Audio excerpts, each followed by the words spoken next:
नमस्कार, मी लतिका निंबाळकर. माझ्या चॅनलवरती तुमचं स्वागत आहे.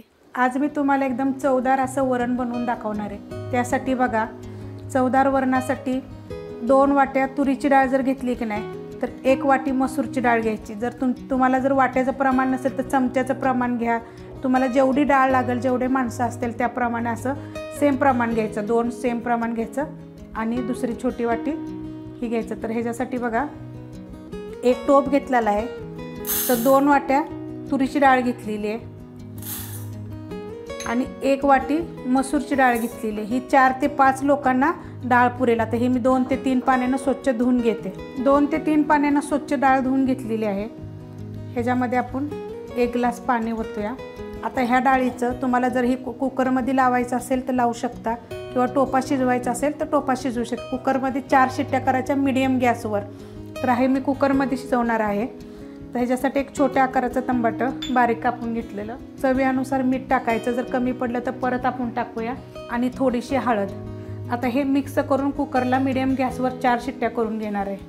4 शिट्ट्या झालेल्या आहेत आणि बघा डाळ शिजलेली अजून गरम आहे. तर आपण एका वाडग्यामध्ये काढून घेऊया. डाळ वाडग्यामध्ये घेतलेली आहे बघा काढून. तर त्याला आता आपण जर फिरक्यानं घुटली तरी चालतील, चमच्यानं हलवली तर कुकरमध्ये 4 शिट्ट्या केल्यावर एकदम बारीक शिजते बघा. आता ह्याच्यामध्ये बघा गरम पाणी टाकायचे आपल्याला, थंड पाणी नाही टाकायचं. कारण जर वरणामध्ये थंड पाणी टाकलं ना तर चवीला लागत नाही. तर तुम्हाला किती पाहिजे त्याप्रमाणे आपण ह्यामध्ये पाणी टाकून घेऊया. तर मी 4 लोकांसाठी करते. तर हे गरम पाणी टाकून घेतलेलं आहे आणि मी जरा ह्याला घुटून घेते. टोप गरम करत ठेवलेला आहे, त्याच्यामध्ये तेल टाकून घेऊया. तेल 1 चमचा टाकायचं आणि कडक गरम होऊन द्यायचं. तेल गरम झालेलं आहे, त्याच्यामध्ये 1 चमचा जिरे मोहरी आणि 2 चिमूट हिंग, कढीपत्ता टाकायचे आणि लसणाच्या पाकळ्या बघा अशा आबडधोबड कुटायच्या, पण फुटल्या पाहिजेत अशा कुटायच्या. थोडंसं आपण हलवून घेऊया.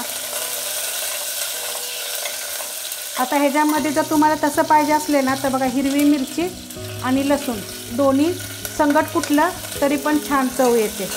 आता ही 1 मिनिटभर आपण परतून घेऊया. लसूण बघा आपला चांगला भाजलेला आहे. लसूण आणि मिरची चांगली भाजली पाहिजे तडक्यामध्ये, म्हणजे चव छान येते. आता ह्याच्यामध्ये थोडीशी हळद टाकायची. आपण शिजवताना पण थोडीशी हळद टाकलेली आहे. मीठ टाकलेलं आहे. चवीनुसार मीठ टाका. पण मिरची बघा अशी भाजली पाहिजे आणि लसूण पण चांगला भाजला पाहिजे, कारण जळून द्यायचा नाही. जळला तर त्याची चव वेगळी लागेल. आणि आता आपण हे जी डाळ जी घोटून घेतलेली आहे ना ती टाकून घ्यायची. बघा 1 नंबर डाळ होते. कारण शिजवताना मीठ टाकल्यामुळे परत आपल्याला मीठ टाकायची गरज नाही आहे, कारण चव बघून तुम्ही टाका. तर ह्याच्यामध्ये कोथिंबीर टाकून घेऊया. कोथिंबीर थोडी जास्तच टाकूया. आणि ह्याला आपली 1 उकळी फुटली की गॅस बंद करायचा. इतकी छान अशी चवदार अशी लागते ही डाळ. तुम्ही करून बघा माझ्या पद्धतीने.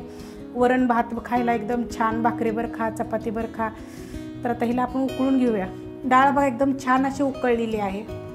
तर अशा पद्धतीनं तुम्ही तुरीच्या डाळीचं वरण करून बघा. जर तुम्हाला ही रेसिपी जर आवडली तर लाईक करा, सबस्क्राईब करा, कमेंट करा आणि शेअर बी करा.